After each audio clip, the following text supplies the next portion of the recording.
So guys हमने देखा कैसे नाया जैक्स ने रिटर्न करते के साथ ही सबको बर्बाद करना शुरू कर दिया एक एक करके। और जब से 2023 में उन्होंने अपनी वापसी किया ना, तब से तो अलग ही नाया जैक्स हमें देखने को मिली है, और ज्यादा ब्रूटल और ज्यादा गुस्सा करने वाली। फिर चाहे बेकी लिंच के साथ लड़ना हो और चाहे फिर लिव मॉर्गन को तोड़ना हो, उन्होंने कुछ भी नहीं छोड़ा। और या फिर क्वीन ऑफ द रिंग में कम्पीट करना हो और ऑलमोस्ट जीत भी जाना हो। और अगर आप उनके इस रन से ज्यादा इंप्रेस हो रहे हो ना, तो मैं आपको बता दूं कि इसके पीछे पूरा पूरा हाथ पॉल हेमन का ही है। वो नाया जैक्स का साथ दे रहे हैं प्रोमो कट करने में, पर्सोना अक्वायर करने में। सो अब से जब भी आप नाया की तारीफ करने वाले हो कि भाई इन्होंने कुछ खास कर दिया है, तो चुपके से पॉल हेमन की भी तारीफ कर देना, क्योंकि पूरा किया धरा तो उन्हीं का ही है। बाकी आप इस वीडियो को एंड तक जरूर देखना, क्योंकि अभी स्टेफनी मैकमैन के बारे में हमें बहुत बात करनी है। एंड नाउ आप देख रहे हैं रेस्लमैनिक्स एंड सब्सक्राइब करना तो बनता है। वेल, अगर आप स्टेफनी मैकमैन को दोबारा देखकर बहुत खुश हो रहे हो और सोच रहे हो कि इससे आगे उनका रोल क्या होने वाला है, तो शायद आपको सोचना बंद कर देना चाहिए और यहीं पर रुक जाना चाहिए। क्योंकि देखो, रेसलमेनिया में उनका आना, ड्राफ्ट में दिखाई देना और ड्राफ्ट को प्रोड्यूस भी करना, बट वो सिर्फ एक सरप्राइज के तौर पर था जो WWE ने हमारे लिए कर दिया। उससे ज्यादा तो देखो कुछ भी नहीं है। उनको कोई पोजीशन नहीं मिली है WWE में, उन्होंने WWE छोड़ दिया है और वो छोड़कर खुश है बहुत ज्यादा। बाकी हाँ, छोटे मोटे सरप्राइजेस एंड अनाउंसमेंट के लिए भले ही वो आपको नजर आ जाएंगी, बट पहले जैसा काम उनसे एक्सपेक्ट मत करने लग जाना आप, वरना आपका दिल टूट जाएगा भाई।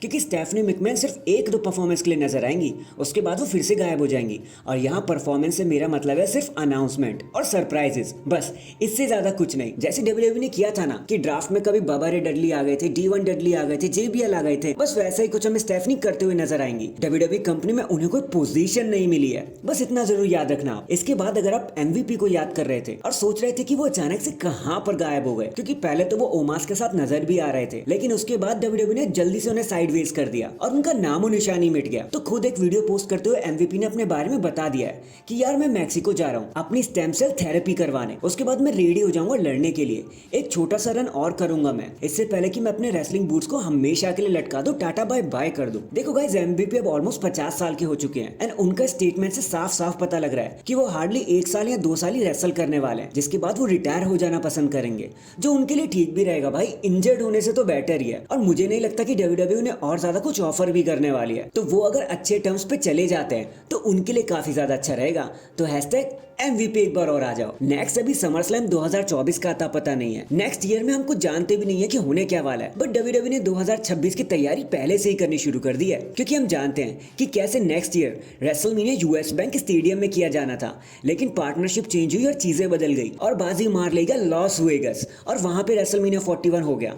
तो फाइनली ट्रिपल एच ने सोचा कि चलो एक और न्यूज ब्रेक कर दी जाए, जहां उन्होंने US बैंक स्टेडियम को कहा कि नहीं नहीं, बुरा मानने की जरूरत नहीं है, हम आपको दूसरा पेपर व्यू देंगे, जहां SummerSlam 2026 US bank stadium Minneapolis Minnesota से होने वाला है। And for the first time ever SummerSlam 2 night का हो जाएगा, Saturday August 1 and Saturday August 2 2026। जैसे रेसलमेनिया होता है ना 2 नाइट का, वैसे ही समरस्लैम भी हो जाएगा। तो बस अब वो दिन दूर नहीं है जब रॉयल रंबल भी 2 रातों का हो जाएगा। पहले नाइट में फीमेल का देखो और दूसरी नाइट में मेल का देखो, क्योंकि WWE अपने बड़े बड़े इवेंट को और बड़ा करती जा रही है। उनको लगा कि भाई एक इवेंट से क्या होगा, 2 करा दो। तो बस यही एक अपडेट थी कि WWE SummerSlam 2026 US bank stadium Minneapolis Minnesota से होगा। और क्या पता वहां पर मेन इवेंट करने और रिटर्न करने ब्रॉक लेसनर ही आ जाए भाई, क्योंकि हम जानते हैं कि मिनियापोलिस से ब्रॉक लेसनर है, तो उनके लिए तो एक होम कमिंग हो जाएगी। और भाई उन्हें मिस्टर समरस्लैम कहा जाता है। 10 बारी समरस्लैम को मेन इवेंट करना इज नॉट अ जोक। तो बस तैयारी कर लो आप लोग ब्रॉक लेसनर को दोबारा देखने के लिए, क्योंकि हाल फिलहाल में वो आए ना आए, समरस्लैम 2026 में तो वो जरूर के जरूर आएंगे, अगर WWE को मिनियापोलिस में ज्यादा पैसा कमाना है तो। So that is it guys, अभी के लिए तो बस इतना ही। आप मुझे बताना, ये जो ट्रिपल एच एक के बाद एक बम फोड़े जा रहा है, इसके बारे में आपका क्या कहना है? क्या आपको भी 2 नाइट इवेंट वाले ज्यादा अच्छे लगते हैं क्या, या फिर एक रात ही आपके लिए काफी हो जाती है? कमेंट करके जरूर बताना। एंड चैनल पर नया है तो चैनल को जल्दी से लाइक एंड सब्सक्राइब कर दो। बाकी मैं मिलता हूँ आपसे किसी और अपडेट के साथ, तब तक के लिए अपना ख्याल रखें और खुश रहें।